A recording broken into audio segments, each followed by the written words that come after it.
नमस्कार दोस्तों, स्वागत है आपका हमारे YouTube चैनल प्राचीन ज्ञान की ज्योति पर। दोस्तों, सावन का महीना बड़ा ही पवित्र महीना होता है, खूबसूरत महीना होता है। यह महापर्व पूजा, भक्ति तथा शिव के समृद्ध माना जाता है। इस महीने को त्योहार का महीना भी कहा जाता है। धर्म शास्त्रों के अनुसार सावन का महीना भारत नहीं अपितु विदेश में भी बड़ी धूमधाम के साथ मनाया जाता है। सावन सोमवार व्रत रखने से शुभ फलों की प्राप्ति होती है। अच्छे दिन की इच्छा रखने वाले लोग सावन सोमवार का व्रत अवश्य रखें। जो भक्त सच्चे दिल से भगवान शिव को पुकारते हैं, भोले बाबा उसकी हर इच्छा अवश्य पूर्ण कर देते हैं। पूरी सच्ची श्रद्धा के साथ आपको सबसे पहले कमेंट बॉक्स में हर हर महादेव ओम नमः शिवाय लिख देना है और सावन महीने की आपको हार्दिक शुभकामनाएं। दोस्तों, सावन का महीना 4 जुलाई 2023 दिन मंगलवार को पड़ रहा है, जो साक्षात मंगलकारी है।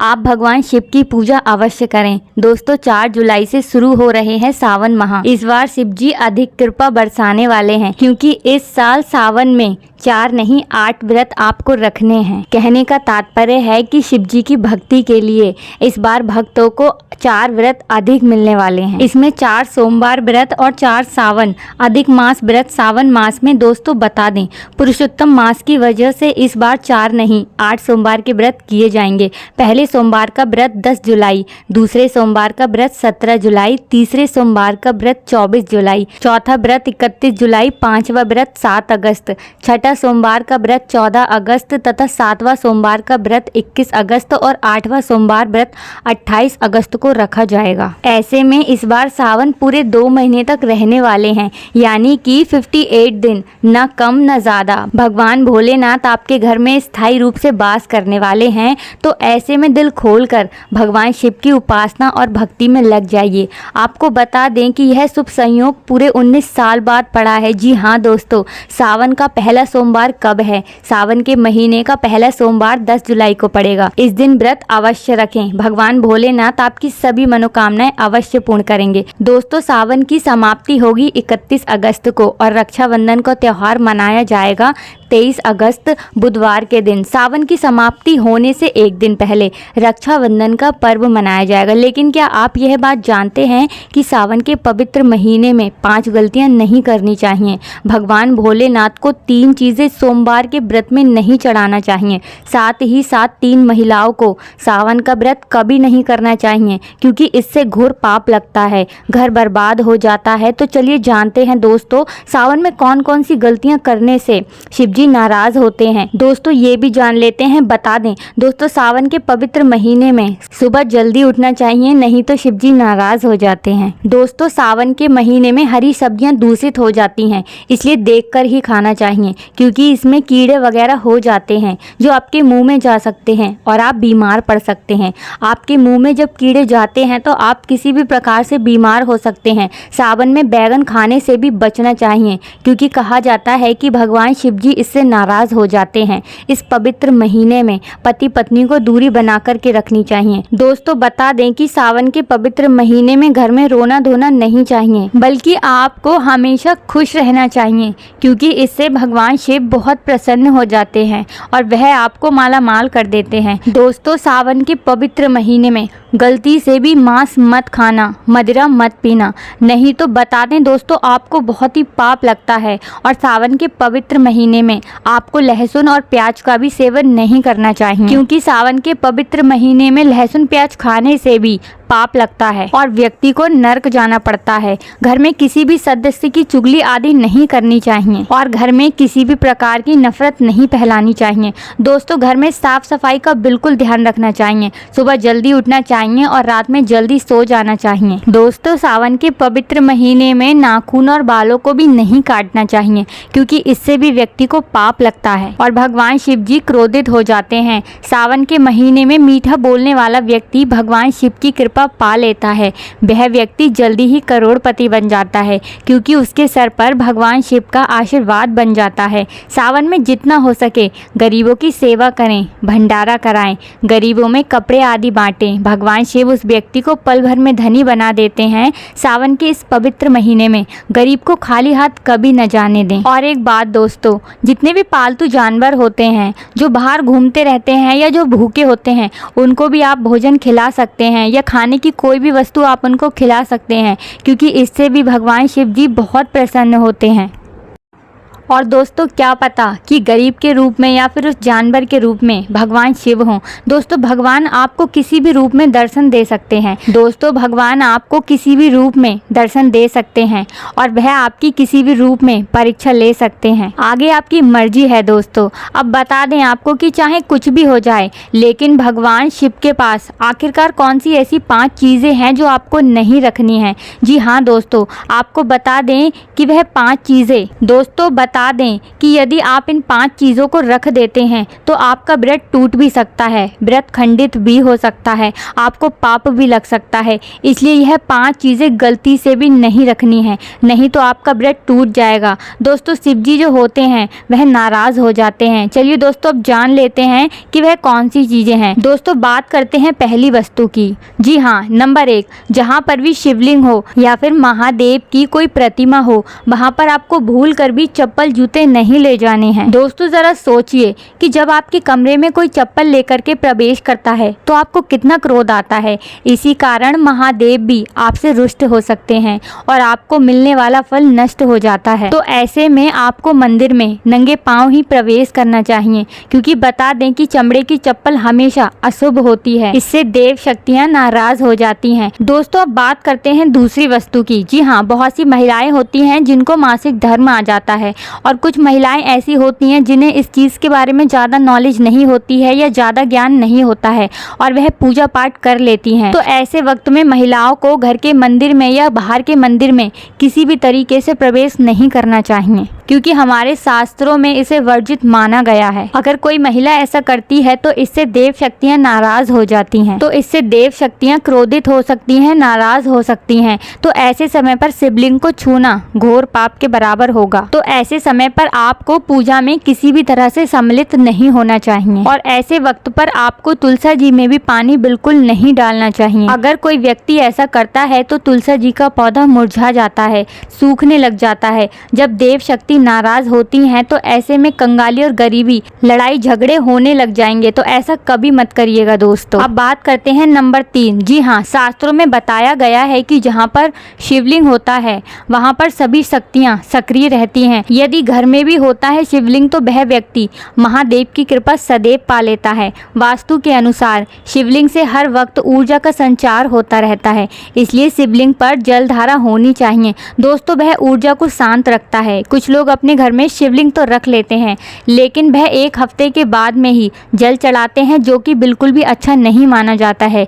यदि आप जल नहीं चढ़ा सकते तो आप अपने घर में शिवलिंग स्थापित बिल्कुल भी ना करें, क्योंकि ऐसा तो हमारे गरुड़ पुराण में भी बताया गया है। बिल्कुल साफ साफ लिखा है कि अगर कोई व्यक्ति अपने घर में शिवलिंग स्थापित कर लेता है और प्रतिदिन जल नहीं चढ़ाता है तो उस व्यक्ति को पाप लगता है। दोस्तों बात कर लेते हैं नंबर 4। जी हाँ दोस्तों, गणेश जी की पूजा में और शिव जी की पूजा में तुलसी का प्रयोग बिल्कुल भी नहीं होता है, इसलिए शिवलिंग पर भी आपको तुलसी जी नहीं चढ़ानी होती है। और एक सबसे महत्वपूर्ण बात, जी हाँ दोस्तों, आपको बता दें कि शिवलिंग और गणेश की प्रतिमा को तुलसी में नहीं रखा जाता है। कई लोग जाने अनजाने में शिवलिंग को तुलसी जी में रख देते हैं और घर में परेशानियां आना शुरू हो जाती हैं। इससे महाशक्तियां क्रोधित हो जाती हैं और शिवलिंग पर तुलसी भी भूलकर आपको नहीं चढ़ानी है। दोस्तों अब बात कर लेते हैं नंबर 5 की। जी हाँ दोस्तों, घर का मंदिर या फिर बाहर का मंदिर, किसी भी मंदिर में ऐसे व्यक्ति को प्रवेश नहीं करना चाहिए जिसने मांस का सेवन किया हो, मदिरा पिया हो। मांस इत्यादि खाकर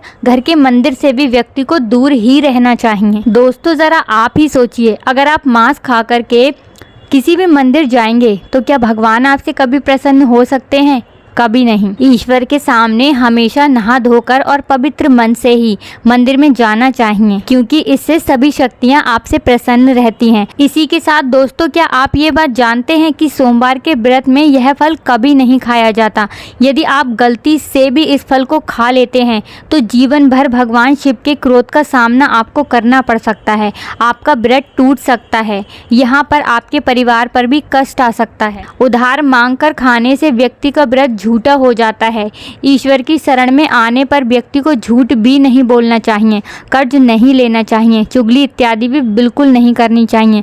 उधार मांग करके भी उसे नहीं खाना चाहिए। यदि आपको कोई अपनी मर्जी से खाने के लिए व्रत में कुछ भी देता है तो उसे आप खा सकते हैं, लेकिन व्रत में कम से कम उधार मांगकर फल इत्यादि नहीं खाने चाहिए, क्योंकि इससे व्यक्ति को पाप लगता है और व्यक्ति की पवित्रता भी भंग हो जाती है। अब दोस्तों, आपको बता दें कि वह कौन सा फल है जो आपको बिल्कुल भी नहीं खाना चाहिए। जी हाँ, वह फल है नाशपाती, क्योंकि नाशपाती के नाम में ही नाश आता है, इसलिए आपको इस फल का सेवन बिल्कुल भी नहीं करना चाहिए। और शिवलिंग पर भी आपको नाशपाती बिल्कुल नहीं चढ़ानी चाहिए, और व्रत वाले दिन तो आपको भूल कर भी नाशपाती का सेवन नहीं करना चाहिए। दोस्तों, नंबर 3, जी हाँ, हमें सिंगाड़े का आटा खाने से भी बचना चाहिए, क्योंकि सिंगाड़े का आटा खाने से भी आपका व्रत टूट सकता है। आपको बता दें कि लंबे समय से रखा हुआ आटा आपके व्रत को भंग कर सकता है। जी हाँ, दरअसल पुराने आटे में घुन आदि लग जाते हैं जो ठीक तरह से दिखाई भी नहीं देते हैं। ऐसा आटा खाने पर दरअसल आप मांस का सेवन करते हैं, और व्रत में कीड़े खाना घोर पाप के बराबर माना गया है। दोस्तों, इससे आपका व्रत भी भंग हो जाता है। व्रत में ताज़ा आटा खाना चाहिए। लंबे समय से रखे हुए आटे में कीड़े पड़ जाते हैं, ऐसा कभी भी ना करें। व्रत में हमेशा इन चीज़ों का ध्यान रखना चाहिए। दोस्तों, अब आपको बता दें कि वह कौन से 5 व्यक्ति हैं जिनको सावन के पवित्र महीने में व्रत को नहीं रखना चाहिए। दोस्तों, चाहे कुछ भी हो जाए, लेकिन सावन के इस पवित्र महीने में 5 ऐसी महिला या फिर पुरुषों को सावन का व्रत नहीं रखना चाहिए। भगवान शिव क्योंकि हो जाते हैं क्रोधित। शिव ऐसे व्यक्ति की पूजा कभी भी स्वीकार नहीं करते। तो चलिए जानते हैं दोस्तों। नंबर 1, खास तौर पर पति पत्नी के लिए सावन का व्रत रखना बहुत ही महत्वपूर्ण माना जाता है। इस व्रत को पूर्ण रूप से करने से वैवाहिक जीवन काफ़ी हद तक सफल हो जाता है। उन्हें 7 जन्मों तक का साथ मिल जाता है। लेकिन क्या आप यह बात जानते हैं कि यदि आपने हिंदू रीति रिवाजों के साथ में 7 फेरे अगर नहीं लिए हैं तो आप सावन के इस व्रत को नहीं रख सकते हैं। ऐसे में आप दूर ही रहें। 7 फेरे लिए बगैर आपको यह व्रत नहीं करना है, क्योंकि शास्त्रों में इस बात की बिल्कुल मनाही है। जी हाँ, यदि आपने कोर्ट मैरिज की है तो फिर भी आपको यह व्रत नहीं करना चाहिए। और अगर 7 फेरे लिए बिना कोई प्रेमी जोड़ा भी इस व्रत को रखने की सोच रहा है तो उनको भी यह व्रत बिल्कुल भी नहीं करना चाहिए। अगर आप यह व्रत रखना चाहते हैं तो आप चाहे मंदिर में ही 7 फेरे लीजिए, लेकिन आपको फेरे लेने के बाद ही इस व्रत को रखना होगा। आपको हिंदू रीति रिवाज के अनुसार 7 फेरे लेने हैं और हिंदू रीति रिवाज के अनुसार ही इस व्रत को पूर्ण करना है। 7 फेरे लेने के बाद आप किसी भी धार्मिक कार्य में भी सम्मिलित हो सकते हैं। दोस्तों, नंबर 2, और किसको यह व्रत नहीं करना चाहिए, चलिए जल्दी से आपको बता ही देते हैं। जिन व्यक्तियों के मन में कुविचार आते रहते हैं, उन व्यक्तियों को इस सावन के पवित्र महीने में व्रत को नहीं करना चाहिए, क्योंकि शिव जी कभी भी ऐसे व्यक्तियों की पूजा स्वीकार नहीं करते हैं। शास्त्रों की माने तो यदि आपके मन में गलत विचार आते हैं, गलत भावना आती है और दूसरों के प्रति गलत धारणा आप अपने मन में रखते हैं, तो आप सावन का व्रत कभी भी ना रखें। शिव ऐसे व्यक्ति से हमेशा क्रोधित रहते हैं और उनकी पूजा आराधना कभी स्वीकार नहीं करते। यदि आपका मन सच्चा है तभी शिव आपकी पुकार अवश्य सुनेंगे। दोस्तों, नंबर 3, अब बात करते हैं तलाकशुदा व्यक्ति को भी सावन के इस पवित्र महीने में शिव की आराधना नहीं करनी चाहिए, क्योंकि यह महीना प्रेम का प्रतीक माना जाता है। इसलिए आप इस व्रत को कतई न रखें। आपको बता दें कि शास्त्रों में ऐसा कहा गया है कि जो प्रेमी जोड़ा एक दूसरे से दूर रहता है उन्हें यह व्रत कभी भी नहीं करना चाहिए। अगर वह शिव जी को प्रसन्न करना चाहते हैं तो उन्हें व्रत के दौरान एक हो जाना चाहिए और मिलकर ही भगवान भोलेनाथ की पूजा करनी चाहिए। तभी ईश्वर उनकी भक्ति स्वीकार करते हैं। शास्त्र कहता है कि पति पत्नी जब साथ मिलकर ईश्वर की आराधना करते हैं तो कई गुना फलों की प्राप्ति उन्हें प्राप्त हो जाती है। ऐसे में यदि आप सावन का व्रत रखना चाहते हैं तो आप दोनों को एक होना पड़ेगा, तभी ही महादेव आपकी पूजा अर्चना स्वीकार करेंगे। नंबर 4, आचार्य चाणक्य के अनुसार एक वैश्य स्त्री की पूजा भी ईश्वर कभी स्वीकार नहीं करते हैं। शास्त्रों के अनुसार ऐसा करना पाप माना जाता है, इसलिए सावन के इस पवित्र महीने में ऐसी महिलाओं को व्रत नहीं करना चाहिए। शुद्ध मन से आप ईश्वर की आराधना कर सकते हैं और आपको गलत शब्दों का उच्चारण बिल्कुल भी नहीं करना चाहिए। अब बात कर लेते हैं उन 5 गलतियों की जिनको सावन में आपको भूलकर भी नहीं करना है। जी हाँ दोस्तों, 5 यह गलतियां कभी भी मत करना। शास्त्रों के अनुसार कुंवारी कन्याओं को शिवलिंग का स्पर्श कभी नहीं करना चाहिए। कुंवारी कन्याओं का शिवलिंग स्पर्श करना पाप माना जाता है।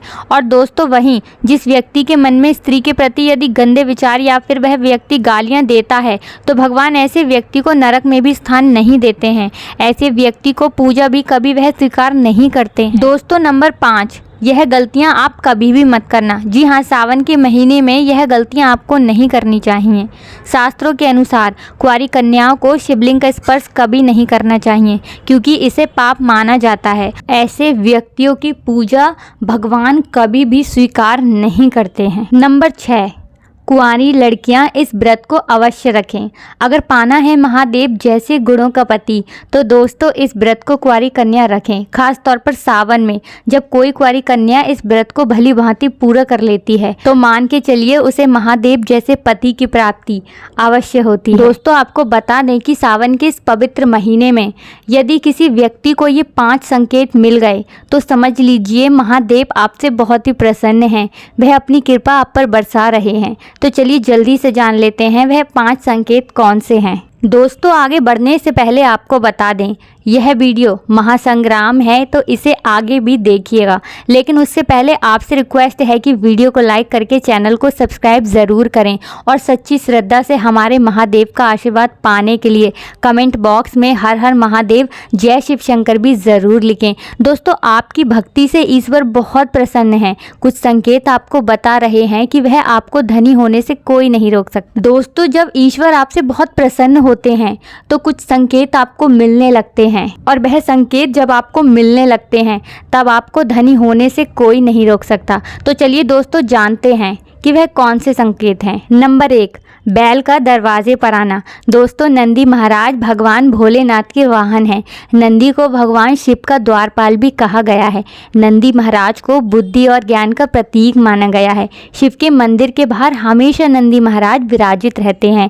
लेकिन यदि सावन के इस पवित्र महीने में अचानक से नंदी महाराज आपके दरवाजे पर आ जाएं और घर की चौखट को सींग से मारने लगें, तब आपको यह समझ लेना चाहिए कि भगवान शिव आपके घर में आने वाले हैं, क्योंकि यह उनके घर आने का संकेत है। भगवान शिव आपकी भक्ति से प्रसन्न हैं व आपके घर में खुशियां आने वाली हैं। आपको धनी होने से अब कोई भी नहीं रोक सकता। लेकिन याद रहे कि नंदी महाराज को तिलक लगाकर मीठा भोग अवश्य लगाएं। दोस्तों, नंबर 2, सावन के पवित्र महीने में यदि अचानक से आपके सपने में यदि शिवलिंग दिखाई देने लग जाए अर्थात भगवान शिव दिखाई दे जाएं, तो इससे आपको यह समझ लेना चाहिए कि अब आपके जीवन से परेशानियां जल्द ही दूर हो जाएंगी। भगवान शिव आपकी सच्ची आराधना भक्ति से बहुत खुश हैं और वह आपके घर में आने वाले हैं। ऐसे में दोस्तों याद रहे कि शिव की भक्ति में कोई भी कमी नहीं आनी चाहिए। घर को गंदा बिल्कुल मत करिएगा, क्योंकि आपके घर में भगवान शिव आने वाले हैं। दोस्तों, नंबर 3, शास्त्रों के अनुसार ऐसा माना गया है कि नीलकंठ भगवान शिव के प्रतीक माने जाते हैं। यदि आपके घर के सावन के महीने में नीलकंठ छत पर आकर बैठ जाए तो उसे भूल करके भी मत भगाना, क्योंकि यह भगवान शिव के प्रतीक माने गए हैं। ऐसे में आपको खुश होना चाहिए, क्योंकि भगवान शिव आपकी भक्ति से बहुत प्रसन्न है। शास्त्रों में बताया गया है कि नीलकंठ यदि मनुष्य के घर की छत पर आकर बैठ जाए तो साक्षात घर में महाशिव के आने के संकेत माने गए हैं। अब आपके बुरे दिन जाने वाले हैं। ऐसा कहते हैं कि श्री राम ने इस पक्ष के दर्शन करने के बाद ही रावण पर विजय प्राप्त की थी। दोस्तों, नंबर 4, सावन के पवित्र महीने में यदि अचानक से घर में काले सांप निकल आए तो यह बहुत ही शुभ माना गया है। इसे बिल्कुल भी ना मारें। यह भगवान शिव शिव के आने का संकेत है। जिसकी भक्ति से महादेव प्रसन्न हो जाते हैं, तब महादेव किसी खास अवसर पर ही दर्शन देते हैं। सावन का महीना बहुत ही पवित्र माना गया है। यह वह महीना है जिसमें भगवान शिव धरती पर आते हैं और उसी घर में अपना वास बना लेते हैं जो सच्चा भक्त होता है। दोस्तों, सपने में किसी मंदिर में नाग नागिन का जोड़ा देखना भी बहुत ही शुभ माना गया है। यह घर में सुख आने के संकेत होते हैं। तो दोस्तों, अब आपको खुश हो लेना चाहिए। नंबर 5, सावन के शुभ अवसर पर सोमवार के दिन यदि डमरू की आवाज़, घंटियों की आवाज़ सुनाई दे जाए तो यह अत्यंत शुभ माना गया है। इसका अर्थ यह है कि भगवान भोलेनाथ आपसे प्रसन्न हैं और जल्दी ही आपके घर और जीवन में प्रवेश करने वाले हैं, जिससे आपका आर्थिक संकट दूर हो जाएगा। जीवन में सुख समृद्धि आने वाली है। महादेव बहुत खुश हैं आपसे। दोस्तों, महादेव की कृपा पाने के लिए एक बार शिव शंकर का जयकारा अवश्य लगाएं। हर हर महादेव, ओम नमः शिवाय। एक लाइक भी ज़रूर करिएगा। तो दोस्तों, मिलते हैं अगली वीडियो में। अंत तक जुड़े रहने के लिए आप सभी का बहुत बहुत धन्यवाद।